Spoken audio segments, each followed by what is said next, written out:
So for the last 2 sessions, our industry has worked with this body, with the Senate, with the Governor's Office, and with the Department of Human Services to delay this link to the Medicare fee schedule rolling into our Minnesota healthcare programs.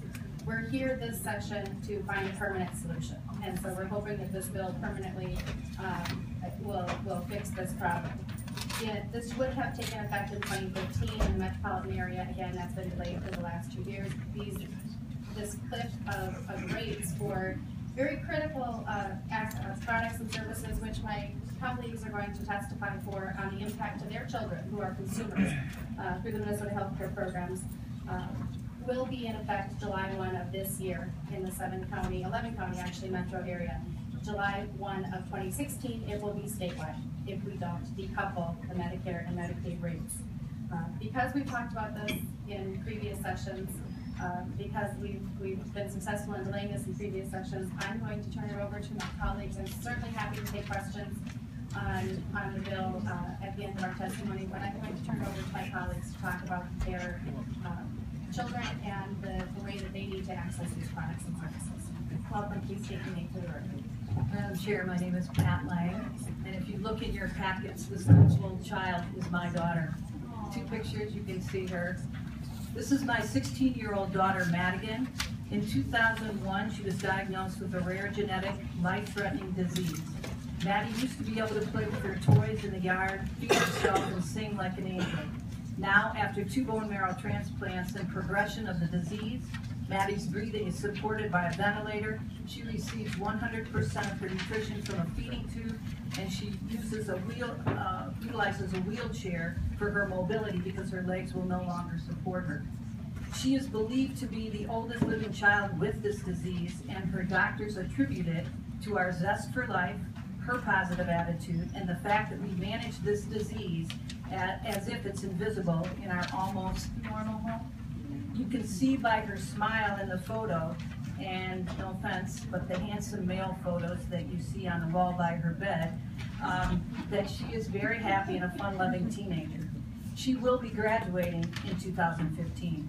The 23 pieces of equipment that you see surrounding Maddie enable her to be home with us and allow me to take her out to church every Sunday, to movies, to plays, to boat rides with friends, much to the dismay of my physicians, shopping, and many other activities that you and your families enjoy. Maddie's dependence on many pieces of durable medical equipment does not define or limit us. We continue to robustly live our life. As parents of children like Maddie, we learn to operate every piece of equipment on top of navigating the healthcare system, going to doctor's appointments, normal family responsibilities. I have other children, and we work outside the home or volunteer outside the home. Doctors that visit my home call it the Chaska PICU, filled with love and panache, and equipment. The equipment is camouflaged in zebra print and bright colors.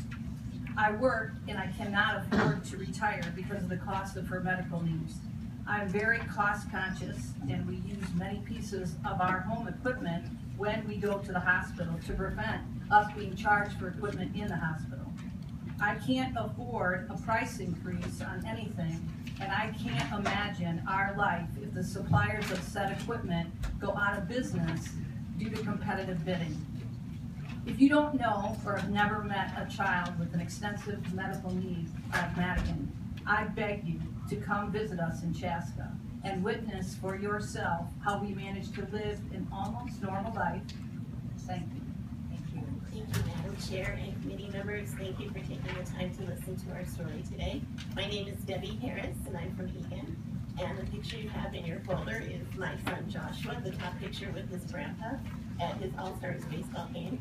And the picture below is my husband and our other son, Jonathan. Joshua was born at 31.8 weeks prematurely, which by today's standards really isn't that premature. But he had a grade 4 brain hemorrhage at birth, and so consequently, he has cerebral palsy, spastic quadriplegia, tracheal and laryngeal malacia, which requires him to have a trach tube. He has a feeding tube as well. He's on a ventilator at night, and lots of other equipment that disadvantages here's when we see it every day. About 22 years ago, we sat in a large room at a table much like this, and it was filled with physicians and nurses and ethicists. And at that time, they were trying to determine if it was futile to put a trach tube in a child with Josh's prognosis at the time. But things have changed quite a bit since then, and we've learned, and our doctors have learned, and Josh has confounded his prognosis. And even my husband, who is a career Marine, with 33 years in the Marine Corps, he was in Vietnam all the way through to tours in Iraq. And when he was approached about Josh needing a trach tube in order to sustain his life, he said, well, I think that's a last-ditch effort because the only time I've seen it done is in the jungles of Vietnam. And Victor's older than me, I'll put that out there for the record. I was 8 when it was in Vietnam. But I didn't know him.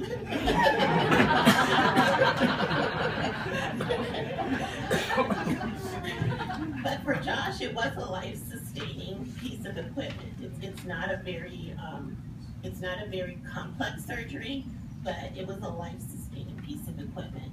And Josh is now 22 years old. It was said that he would live to be 2 months old, and he's 22 now. And there's really no explanation in that except that he's received excellent care, and Minnesota is at the top in providing that type of pediatric care that allows kids like ours to thrive, not only to survive but to thrive.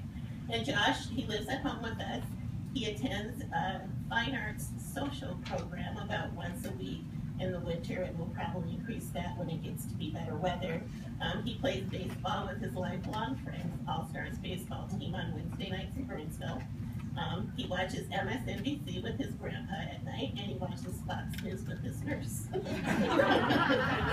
He's very well rounded. He attended Egan schools and was fully included the entire time. And he loves audiobooks, especially the Chronicles of Narnia and church and family gatherings. And Josh was one of the front runners when it came to providing care, excellent respiratory and neurological care, which was available in Minnesota. So he was one of the front runners. 22 years ago, things were very different. As I said, we had that discussion with the ethics committee and all of the staff at the hospital. But now we see kids like Josh in many different places in life. Technology and new attitudes toward people with disabilities and the advancement in the management and administration of pediatric home care have quite simply been the difference between life and death for our kids. So, however, because we are a military family, we've had to count on military insurance as well, TRICARE, and they follow Medicare guidelines for their services.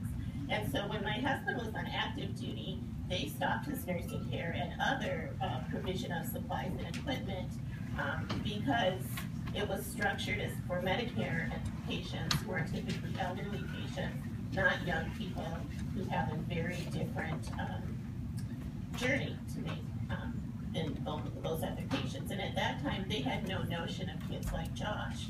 So in my husband's first deployment, they would not pay for any of his nursing care because they said they don't typically pay for kids who can't be fixed. But the world is a different place now, thanks to the type of equipment we have, the type of nursing care we have, and so those aren't the attitudes that are really sustainable anymore. So, So basically, the medical equipment that your children are using are very specialized, and therefore you just don't have the ability to really expand the marketplace to get all those competitive bids, which is really good for medical supply company at a disadvantage. yes, Medicare, yeah. Thank you so much. Are there any questions from members at this point? How about any testimony as amended and be referred to the Committee on Health and Human Services Finance? All those in favor say aye. Aye. Opposed say no. Motion prevails. And you're on to finance.